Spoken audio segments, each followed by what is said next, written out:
There's something we need to discuss in front of everyone, and it's a question that I think is pretty important, especially for folks that are a part of church culture, to have a discussion. And so that's what we're going to do, and kind of how we're going to get started this morning.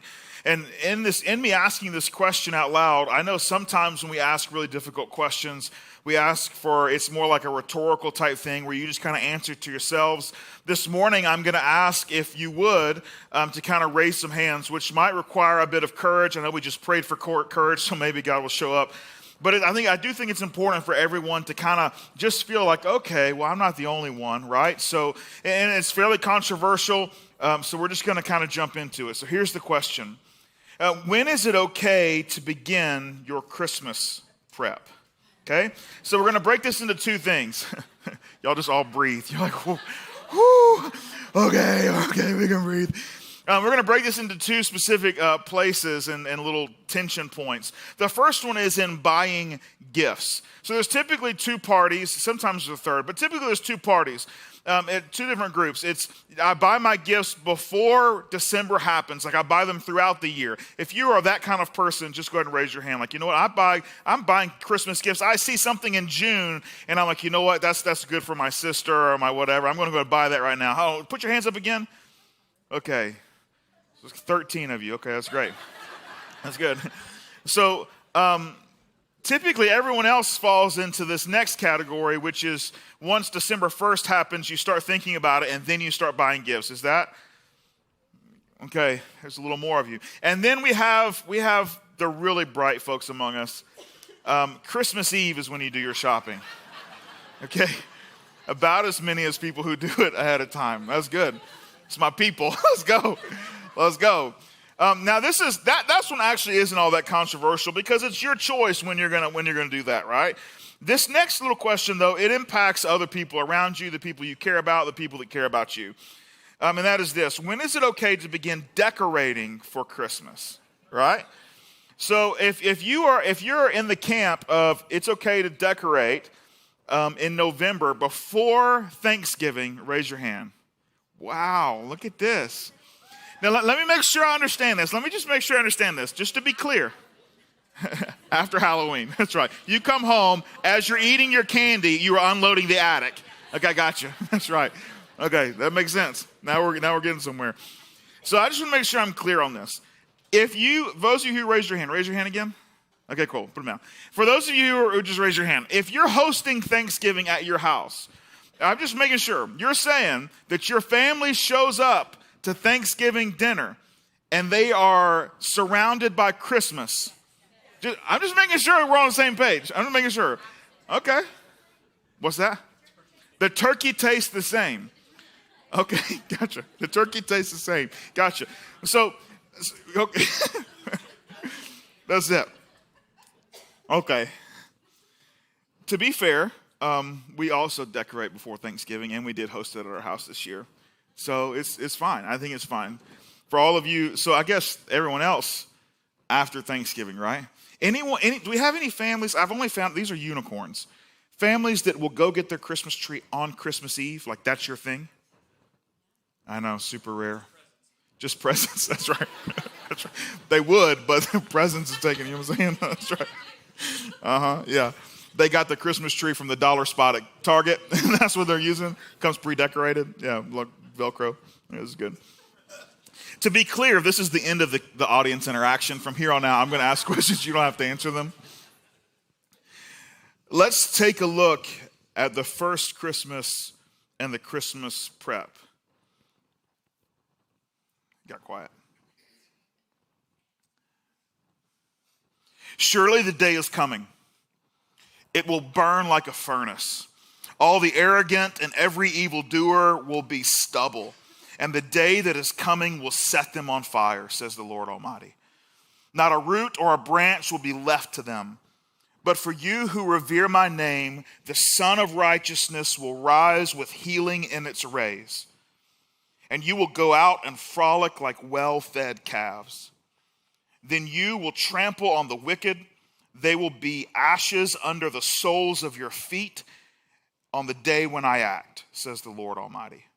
Remember the law of my servant Moses, the decrees and laws I gave him at Horeb, for all of Israel. See, I will send the prophet Elijah to you before the great and dreadful day of the Lord comes.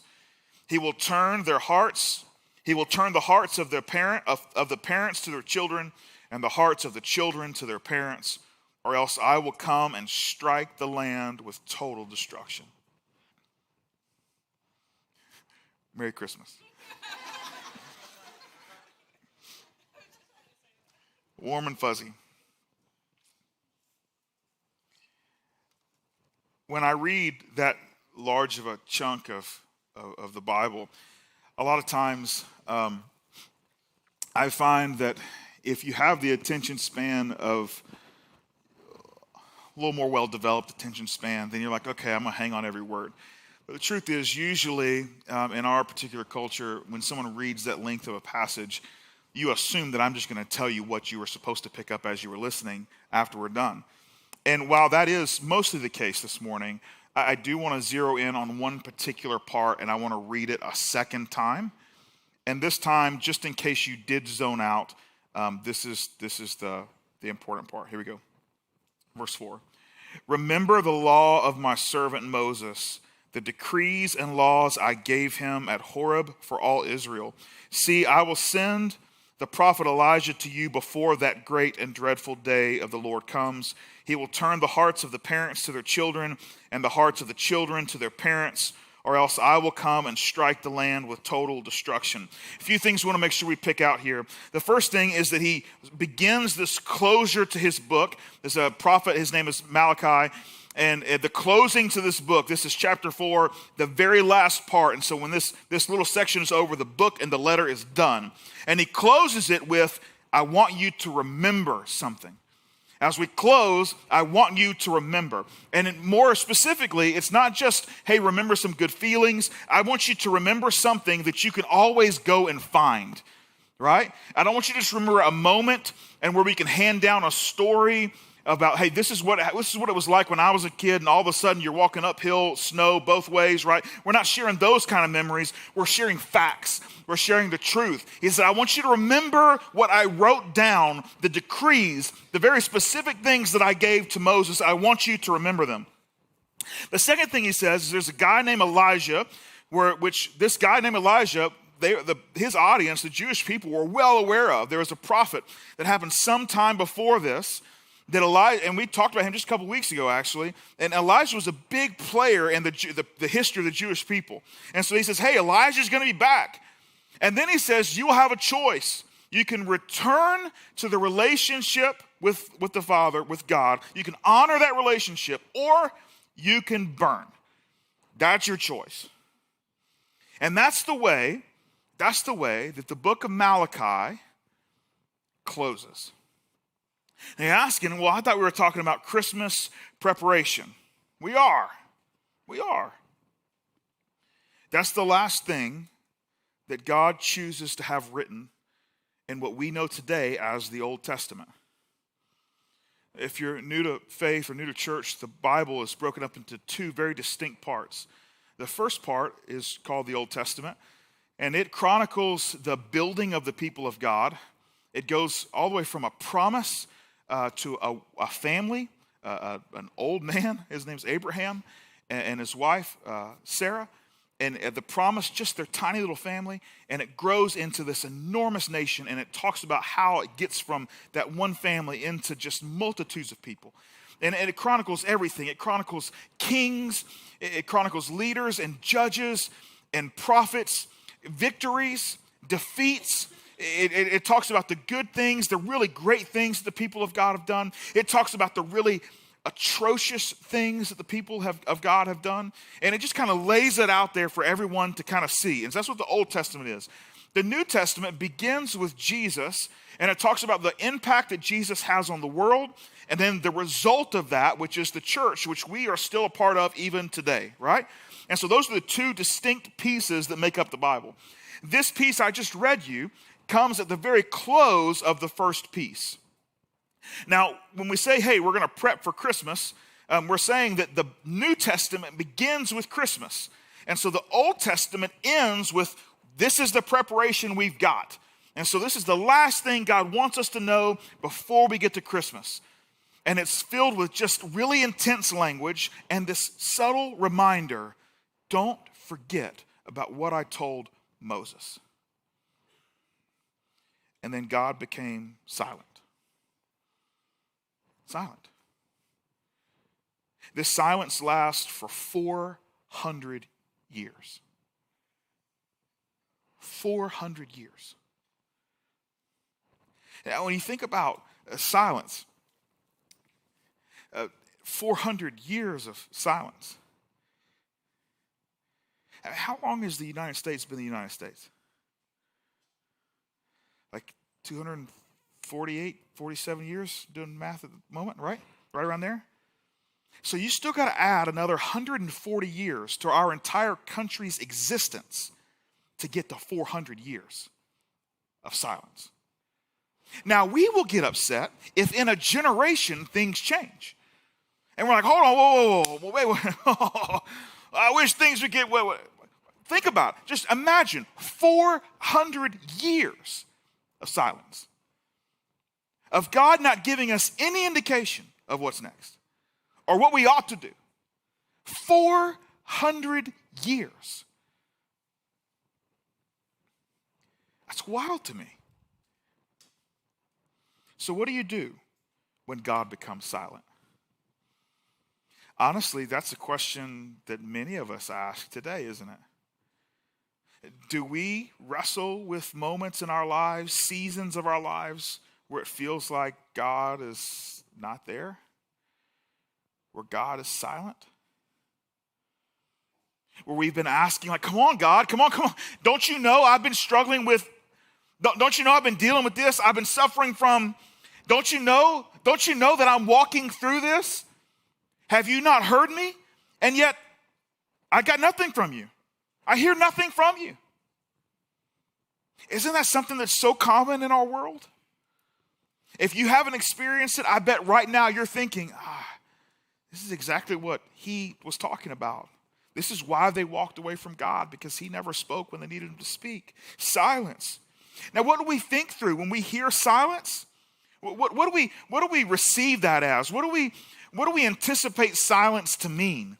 Well, we know what it means in our culture, right? I mean, when we get an attitude with somebody, when we get a little angry with somebody, what do? We don't talk to them, you know? Like, that's it. I'm just not going to talk to those jokers no more. That's what I'm going to do. And then they're going to know that I'm not happy with them. That's the way we deal with it. And so we're thinking, if God is silent, why is he so frustrated with me? What have I done? What did I do to deserve this? Has he just abandoned me? Well, I think to help us answer the question for what we ought to do in our lifetimes of silence, we probably can ask, what did the people of God do during this time of silence? This period in the life of the people of God is known as the intertestamental period. Many of you probably have at least picked up a Bible before, and maybe you flip through it, and you get to the Old Testament, which is just enormous. Like, some people are like, oh, it's half and half. It's not half and half. It's like, that's the Old Testament and that's the New Testament, right? And you get to the end of the Old Testament, right? There's words, and this is so great. Judgment, okay, oh goodness gracious, burn. And then you're turning, and then it's a blank page.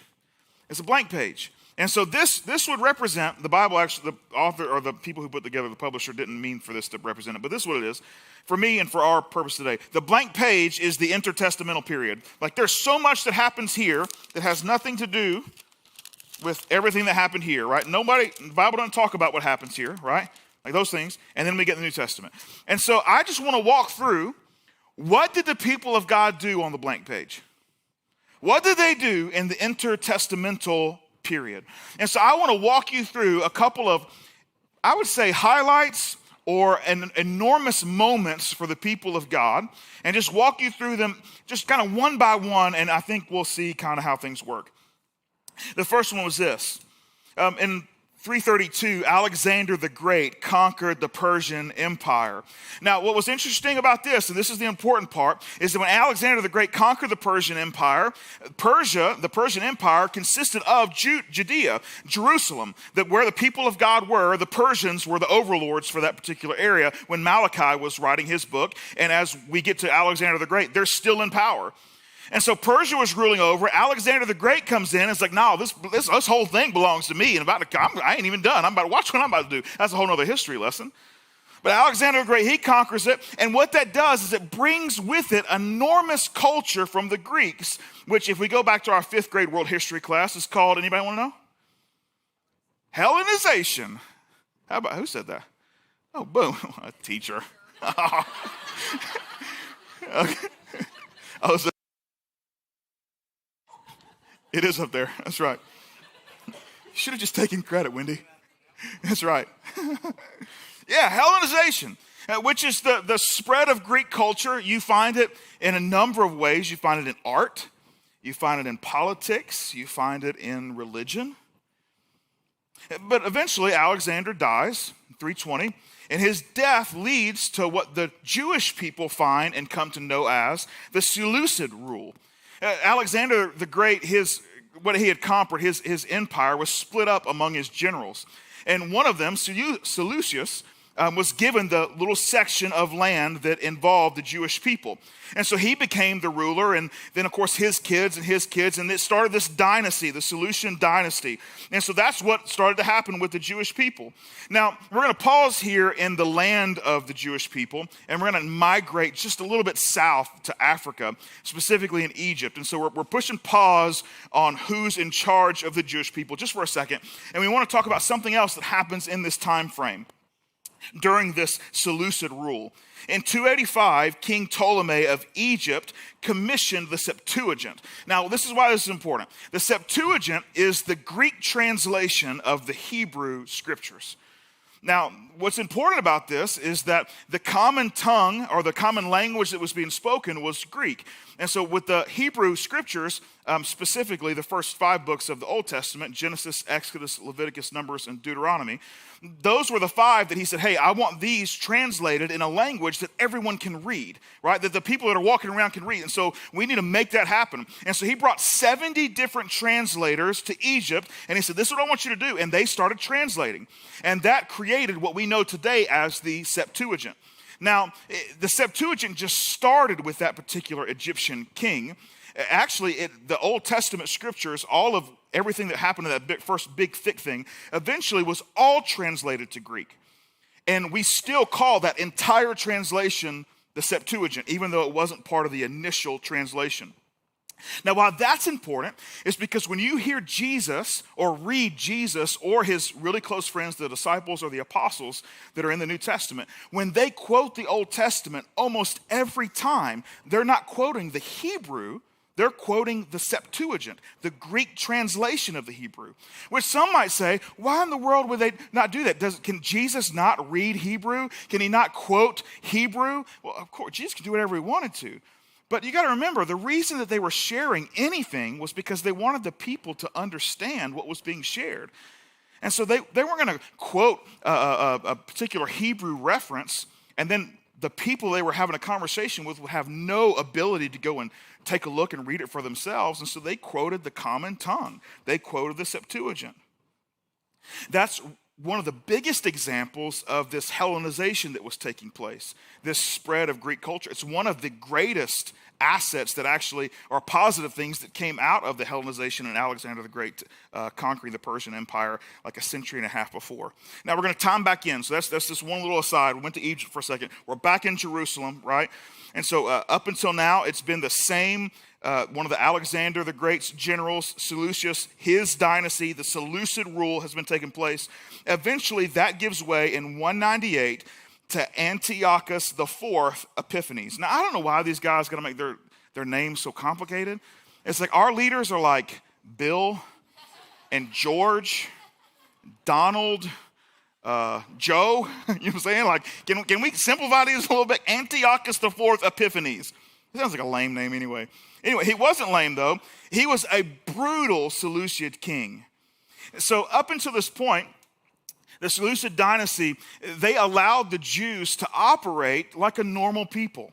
Like they took taxes from them, but they still were like, hey, you can do your Jewish thing. You can have your temple, you can worship your God, but we're still in charge. Don't forget that, we're in charge. When this king, still a part of that same Seleucid dynasty, when this king came to power, he was done with it. He was like, no, if I'm going to be in power, I want to be in power. If I'm going to have subjects, I want them to obey me. And so he started to change things. In fact, when the Jewish people resisted, he decided, how can I get their attention best? And so he went to the temple, which was the center of Jewish life, and he desecrated it. If you are familiar with the Jewish religion, or you have any Jewish friends, you will know that pork or pigs they don't mix well. It's a no-no thing. And so this guy went to the Jewish temple and he sacrificed a pig on the altar at the temple. And then he took the lamp or menorah that sits inside the temple that's supposed to always be lit, and he turned it over and put it out. And then he forced the priests to eat pig's flesh. And then he poured pig's blood on their altar and on their copies of the scriptures. On top of that, the surrounding cities outside of Jerusalem, he would send government officials that then made these synagogue priests or religious leaders make animal sacrifices that were unclean, typically pigs. And there was this one in particular, his name was Mattathias. He was a Jewish priest. And when the government official got there and said, hey, it's time for you to show that you are subservient to the king, you need to sacrifice a pig on this altar, he refused. So there's no chance, not going to do it.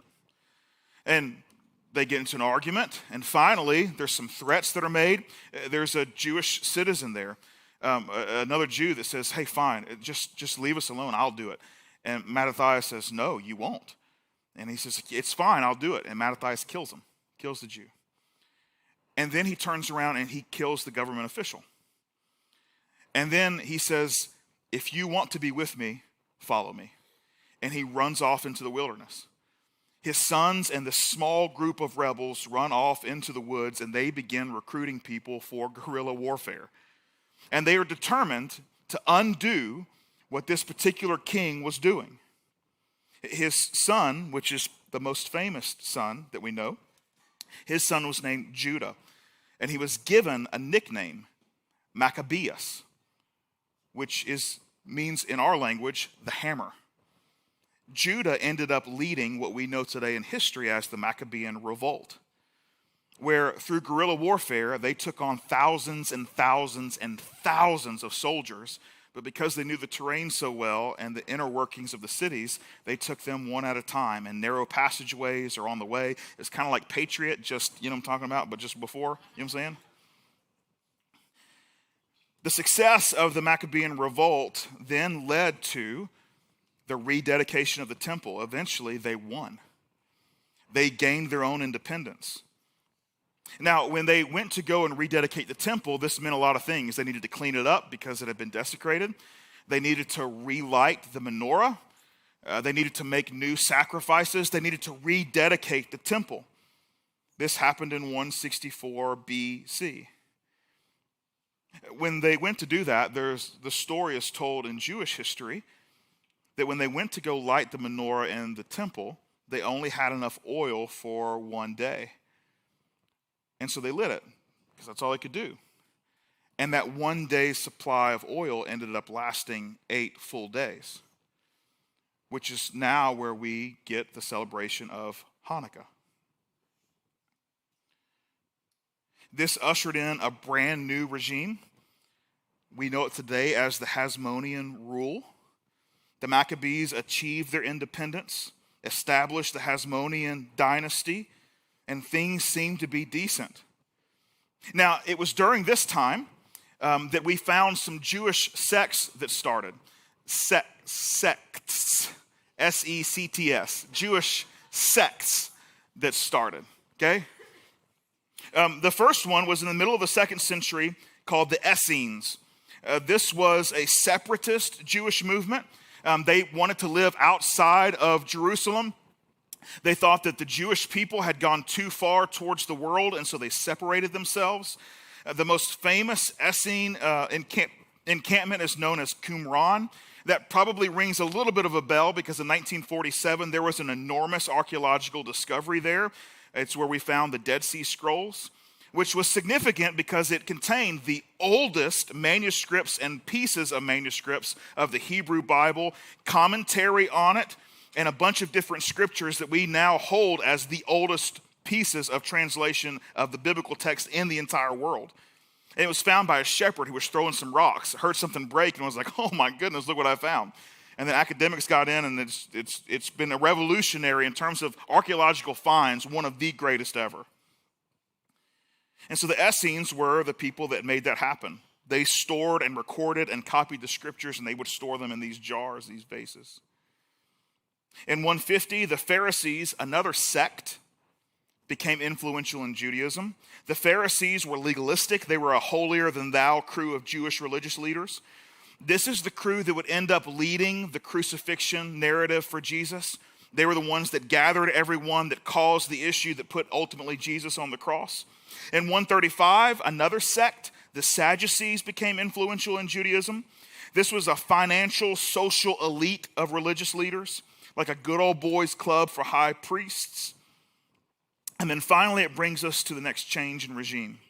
In 63 BC, Roman general Pompey the Great captured Jerusalem. When they did that, the Roman Empire was spreading. It took over, and it said, we're not going to be like the Seleucus king that was dominant. We're going to go back to the way it was a little before then, where you can still have your Jewish culture, but you are going to give us your taxes. You are going to abide by most of our rules, but we'll let you keep your religion. And so with that, the Romans appointed kings over the people of God. And that's where we find our first well-known name connected to all of this in the New Testament.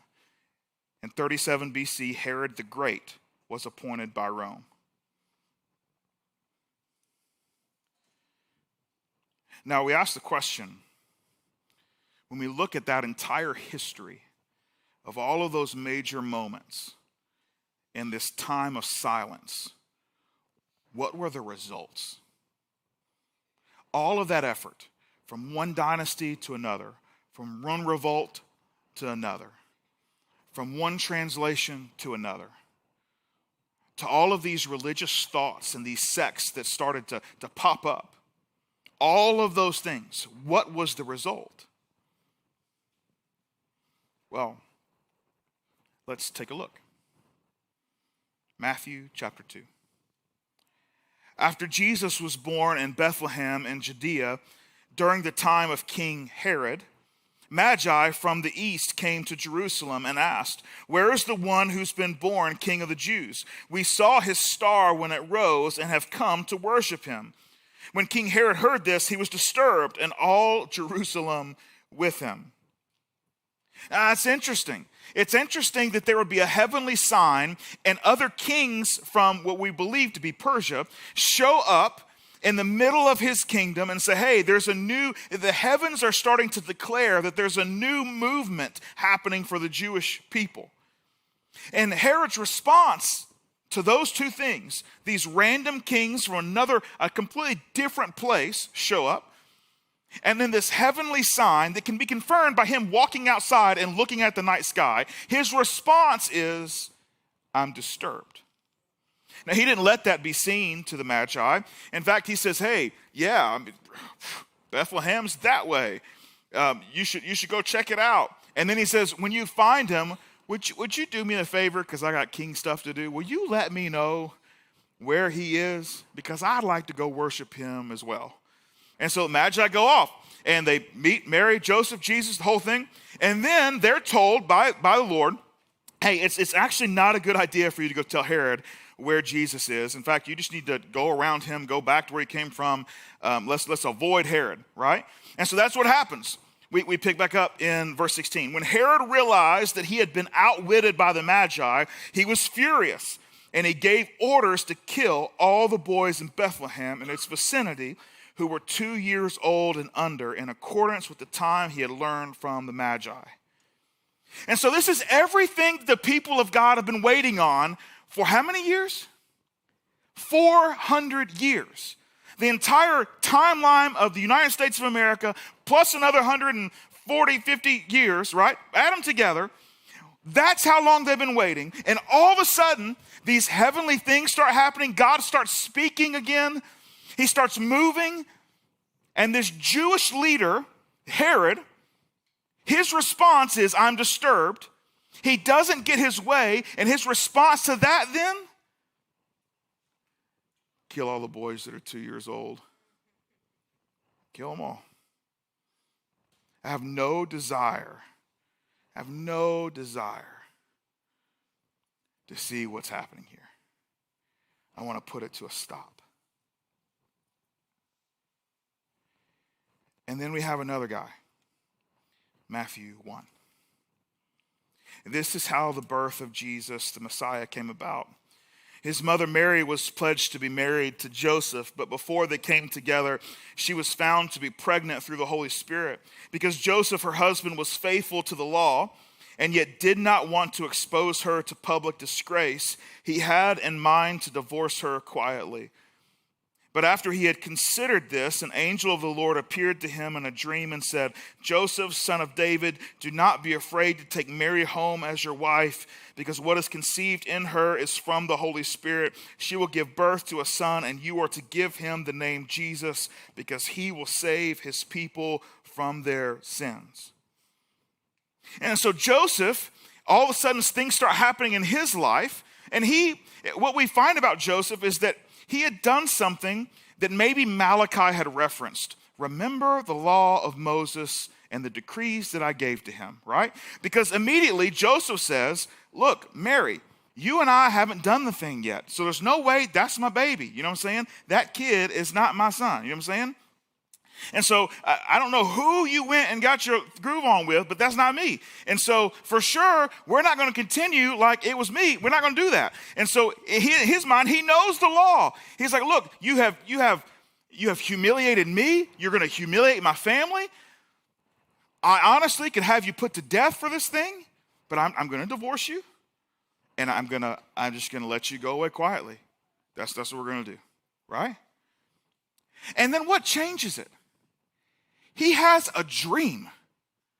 He has a dream. Joseph has a dream. Kings from another country didn't show up randomly. A star he can see with his own eyes didn't start shining. No, he has a dream. A dream where God says, no, I'm doing something special.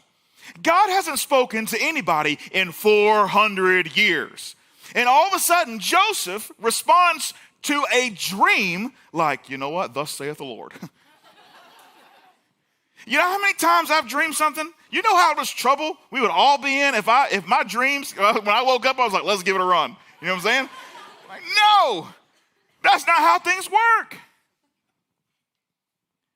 I mean, surely I would have been thinking, it's been 400 years. I wonder how many other people have dreamed about God doing something. Surely I'm not the only one. Because that's what they wanted. It's what they were actually dreaming of.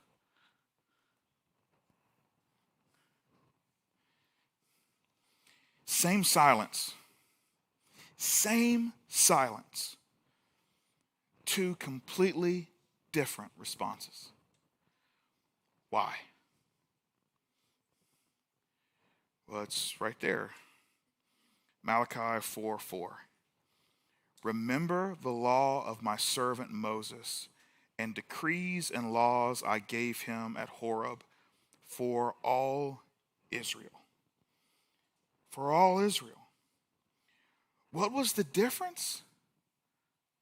You see, the decrees that he gave Moses, the instructions that he gave Moses at Mount Horeb, that's Mount Sinai, right? They just have two different names for it. The decrees, the instructions that were given to Moses, that came at a time when the people of God were just a bunch of randos that were slaves running from a slave owner. That's what they were. That's all those people were. Now, there was a bunch of them, but they were enslaved. They were in slavery, And through a long series of events, they got out of slavery, and then the people in slavery decided, hey, we're coming after them. They just incredible turn of events, but they find themselves on the other side of the Red Sea, just a mess. They have no idea. They've been someone else's slave for 400 years. And so for 400 years, they've done everything someone else has told them. Where they eat, when they eat, what they do with their day, when they go to bed, when lights are out, all of that was decided. And now suddenly they're wandering around in a wilderness, and God says, hey, let me bring you some structure. He says, let's start with, who do you want to be? And the better question is, who do I want you to be as my people? And so he begins to lay out all of those specifics. He says, this will make you my people. This will bring you in line to who I want you to be. And at the end of the day, he says, hey, here's the cool thing. What I'm going to tell you will become timeless. It doesn't matter what your circumstances are. It doesn't matter if you were exiled, which eventually they would be. It doesn't matter if someone else comes and conquers your town, which eventually that would happen a couple of times. It doesn't matter if they tear down the temple, destroy your walls. The decrees and the things that I'm going to give you at Mount Horeb, at Mount Sinai, transcend any circumstance that you've got. Which now it's starting to make sense. While Malachi, as he's closing his book and beginning silence for 400 years, he knew in the midst of silence, everybody was going to say, God, what do we do? And all they had to do was open up to the last page of the last letter, and there's your answer. Remember what I gave Moses. Remember what made you who you are. In the midst of silence, remember what made you who you are.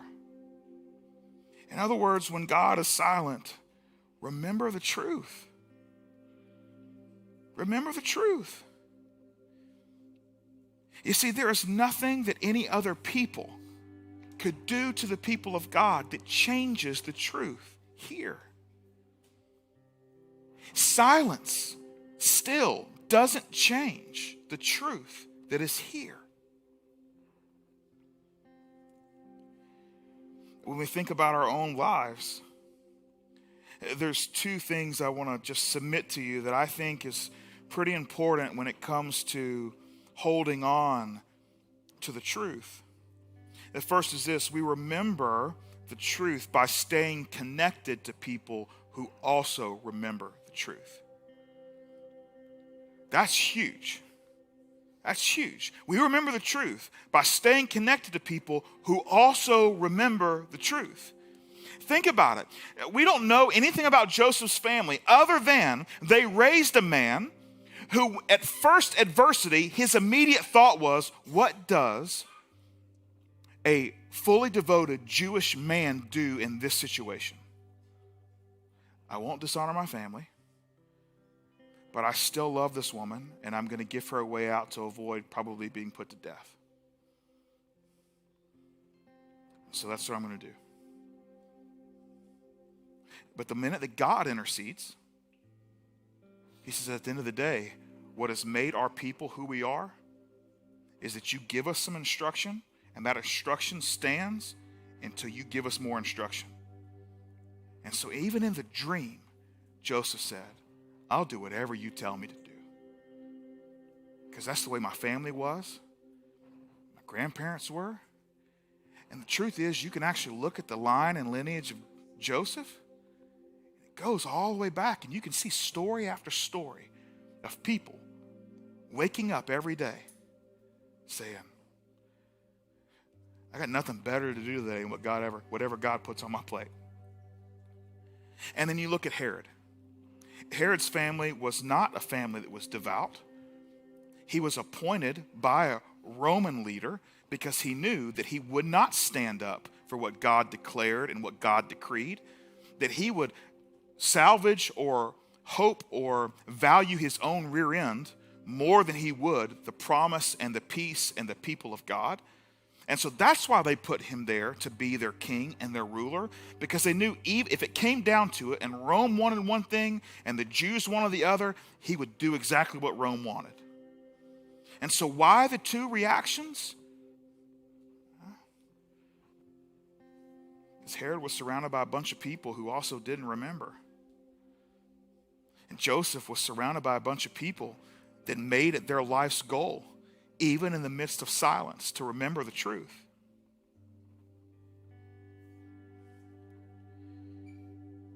I think when silence is prolonged, often we get into a state of hopelessness. And typically that hopelessness happens because we begin to listen to a narrative that's not the truth. Because it's so quiet, our mind still speaks, and we struggle with what the truth is. If you were just to Google hopelessness during the holidays, you would see the data. You would see that people that struggle with mental health skyrockets in the holidays. You would see the suicide rate climbs in the holidays. In other words, you would see that hopelessness skyrockets in the holidays. And most often it's because in the midst of silence, there is still a voice that's speaking, but that voice is not sharing the truth, it's sharing a lie. It's saying things like, nobody cares about you.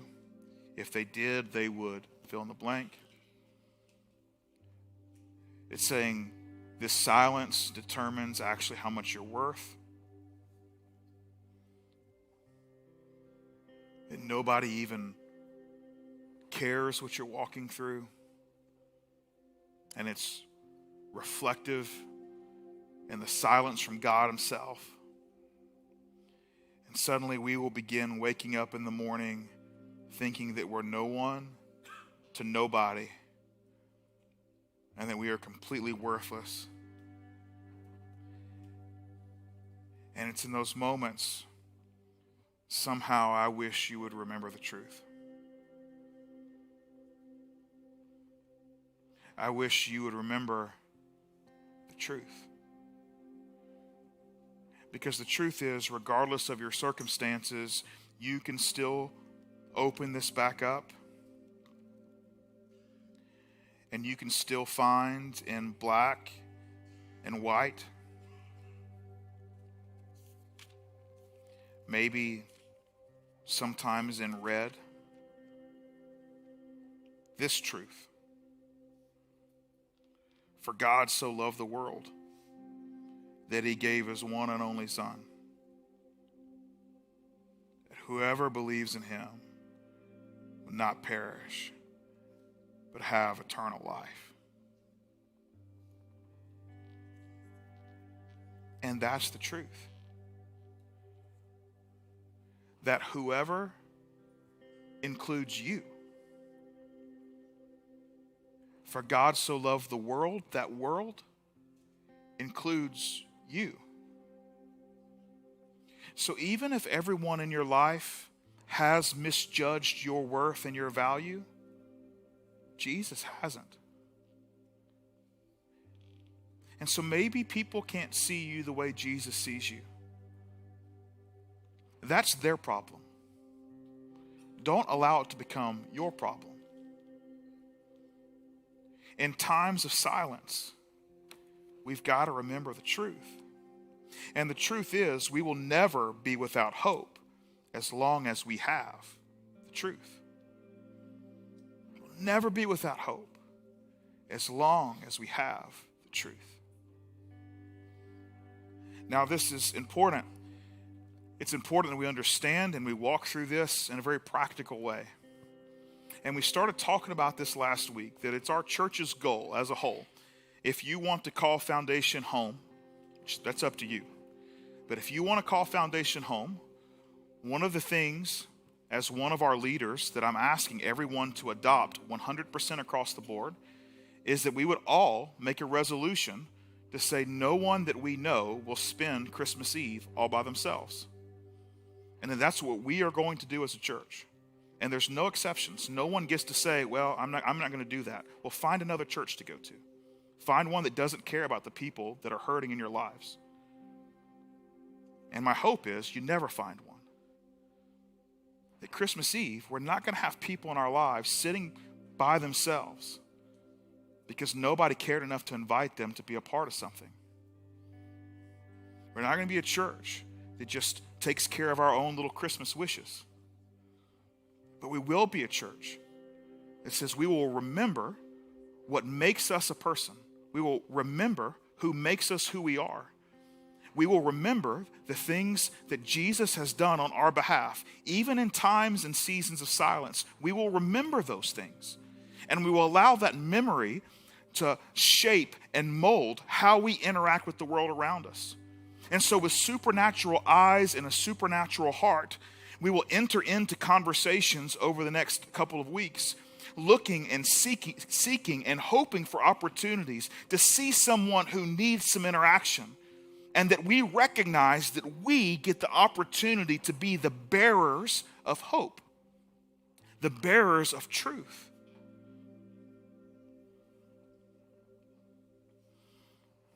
I know that possibly comes across as harsh. But if you want harsh, spend Christmas Eve alone. See how that feels.